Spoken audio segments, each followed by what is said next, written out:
கர்த்தருடைய பரிசுத்த நாமத்துக்கு ஸ்தோத்திரமும் துதியும் கனமும் மகிமையும் எப்போதும் உண்டாகட்டும். இந்த நல்ல நாளை காண செய்த தேவாதி தேவனுக்கு கொடான கோடி ஸ்தோத்திரம். கர்த்தரின் மகிமை ஆத்தும ஆதாயம் சுவிசேஷ ஊழியத்தின் சார்பாக இன்றைய நாளுக்கான சில நிமிட தேவ செய்தி கேளுங்கள். இனி காலம் செல்லாது, இனி காலம் செல்லாது, இனி காலம் செல்லாது. என் ஆண்டவராய் இயேசு கிறிஸ்து வரப்போகிறார். ஆயத்தமாயிருங்கள், ஆயத்தமாயிருங்கள். அநேகரை ஆயத்தப்படுத்தி ஆண்டவர் பக்கமாய் திருப்புங்கள். பக்கத்துணையாய், பக்கபலனாய், பக்குவமாய் உங்கள் பக்கத்திலே இருந்து எல்லா நல்ல காரியங்களையும் இந்த நாளில் செய்து முடிப்பார்.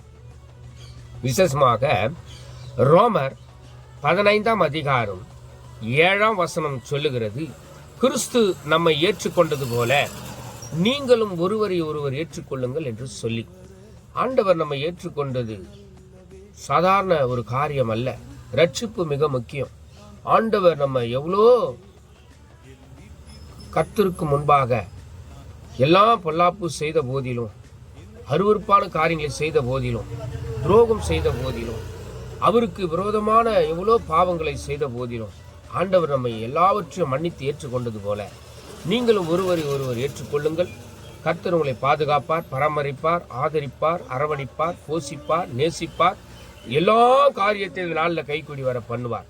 ஆக கிறிஸ்து நம்மை ஏற்றுக்கொண்டது போல நீங்களும் ஒருவர் ஒரு ஏற்றுக்கொள்ளுங்கள். கர்த்தர் உங்களை ஆசீர்வதிப்பார். God bless you. God bless you.